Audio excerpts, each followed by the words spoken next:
guys, the prompt is the next thing. If you're not on, get on, okay? What's up, everybody? Welcome to another live session with me, your sunflower Tahila. Hopefully, the network is okay. I can't tell because once again, y'all are late.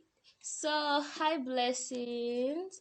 Please request to be added so that we can begin our lovely live session. What does it do? There we go.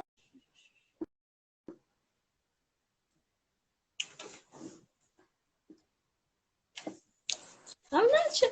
Hello.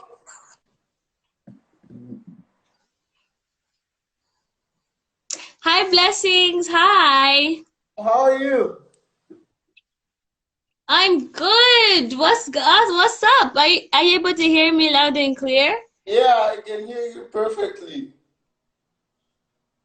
Hi, OG Michael. Thank you for joining. I've never seen you before, so I'm guessing this is your first live session. So, blessings, should we jump right into it? Would you like to open or should I open? You can open. This is your show, you know.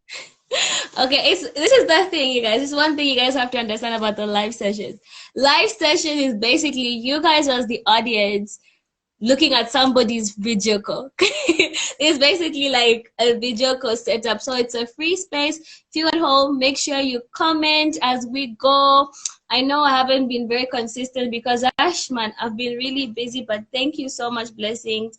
I did your show, now you're in my live sessions, even though I've been so preoccupied. But anyways, you guys, we're talking about life lessons today, and I feel like Blessings definitely has a lot to say on life lessons. I'll follow his lead. I've got so many questions for you, so okay. You can begin. Yeah. Okay.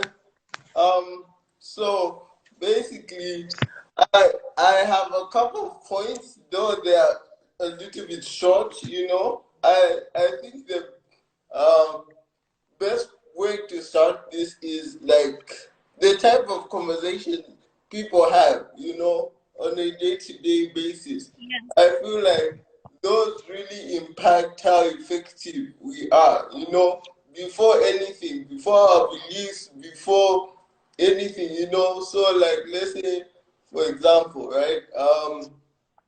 You have guys talking about girls for like hours and hours, right? And then they'll be like, oh, okay, you know, I saw this girl, right? And you're like, did you talk to her? And then you're like, no, but you know, I could have, but you didn't. But then you're spending like, you know, 5 hours talking about that. So, you know, I looked at an interview which had Jay-Z there, and then he's like, he has 3 hour conversation, and that's a billionaire, you know. So I was like, okay, how can I, you know, change the type of conversations that I have with my friends? So from then on, you know, I kind of consider myself as boring now because I talk about politics, economic things, and stuff like that, and YouTube. So, you know, what do you think on that aspect, like the type of conversations?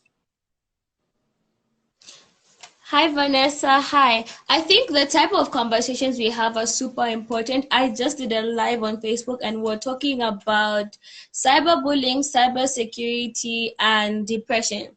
So one thing I was saying was that if you notice pages that are like really popular on social media platforms, they don't really try to spread awareness, because as soon as you start talking about real topics like cyberbullying, depression, anxiety, people get bored or suicide. You find that the conversations to keep the audience, like to maintain an audience, the conversations that they'll have will be like, you know, on the latest nonsense that's basically happening in society, like whose sex tape got leaked, you know, which political father said this, oh, this social media influencer versus this. So like people who people and pages who are well known, they don't take initiative to have these real conversations. Like you said, somebody might come and say, oh, it's boring. So I think the type of conversations we have would, if like on a larger scale they were had more often, there would be like a lot more awareness on a lot of crucial topics, and a lot of damage, to society would have been avoided. But because people aren't interested in real talk, then we end up, not having the necessary discussions. Hi, baby. Thank you for joining the live session. What do you have to say to what I've said, Blessings? Yeah, I do agree, because it also goes into my second point of like the type of people that you keep around you are very important, because like, let's say you might be fine, but the other person has their own things going on, and you're always trying to play a hero and stuff like that. In the end, you're the one being affected, you're the one, and they're like just chilling, Yeah. So something that is worth considering, because I was having a conversation the other day with a couple of friends of mine, and then they were like, the problem with society today is you want everything fast, like, oh, you say I want to be like a new YouTuber and be blowing up, you want it to happen tomorrow, but things take step by step by step, Yeah. Yeah. I definitely agree. So I want to ask you this: when it comes to life lessons, what are 3 principles that you have for yourself that have helped you in life so far? That's a very good question. First of all, God, without God, you cannot have anything, life or anything, Second is confidence, You have to be confident enough to create opportunities, and, I feel confidence to me is the way you want the world to perceive you. So if you're going to be negative all the time, they'll be like, oh, there he goes again being negative. But if you're confident, if you call yourself a kid, royalty, as long as this is the good intention, you'll be just okay. And what would be the last one? I feel like going back, the people around you, you can never be happy in life being sad and alone. So your friends, your family, stuff like that, those are what really make you rich, not the money, Yeah. Yeah. I agree. How about What's your favorite? For me, I think a lot of people have heard me say this.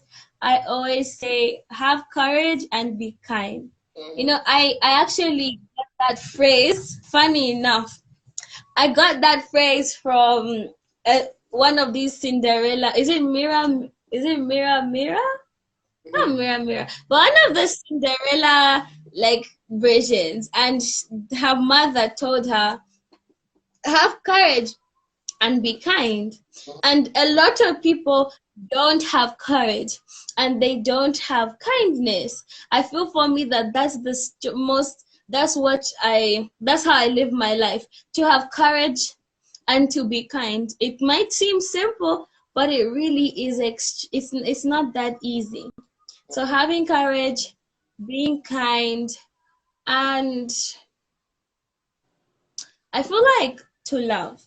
Because if you think about all of these things, love really is the greatest of them all. And I personally feel that the world needs a lot of love.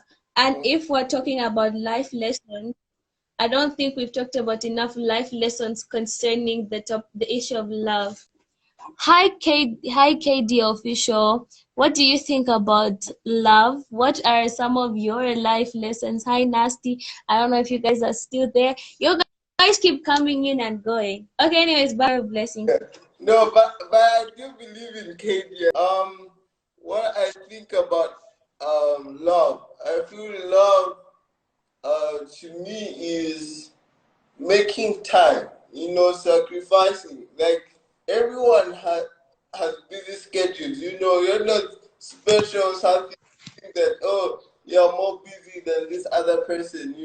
So I feel like love Yeah, is time and paying attention to the little things, because it's the little things that matter too, at the end of the day. exactly.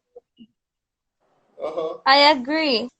Yeah, so when you look at loving somebody, it's all about investing. It's like, okay, you see the potential that they have, and whether they're not seeing it or whether they see it, you have to push them. Like, okay, I see you. Like, I just wish you could see what could happen out of this situation.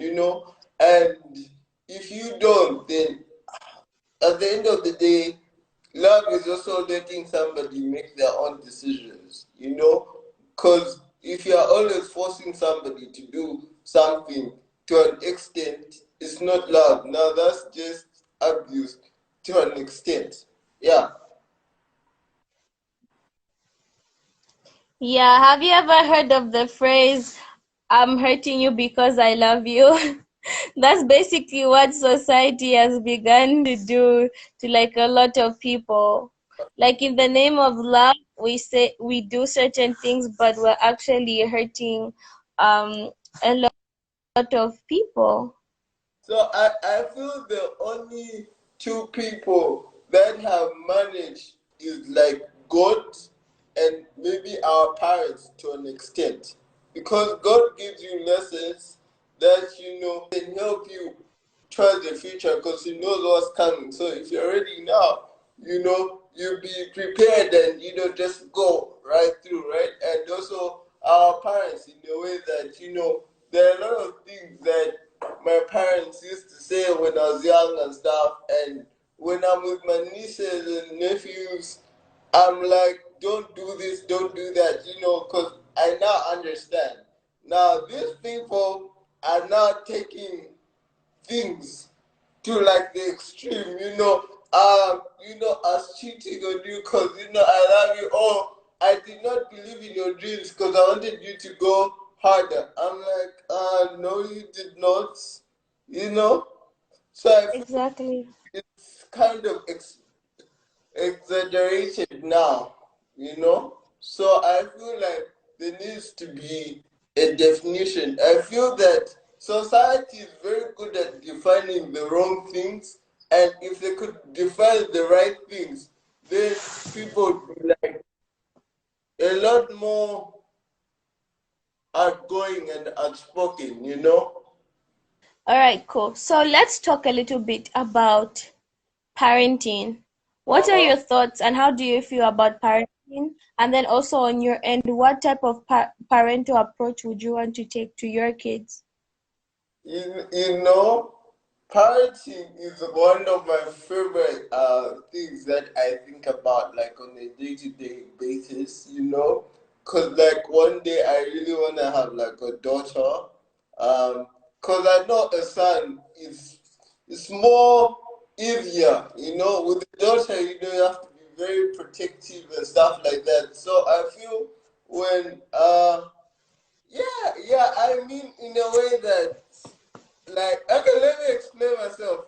Like, I'd like my daughter know how she should be treated by other, men and stuff like that. That's one of the things. And also teaching them humility and respect. Whether it's the cleaner, it's the president, it's whoever, treat them the same because you don't know who's going to help you tomorrow. So those are some of the main.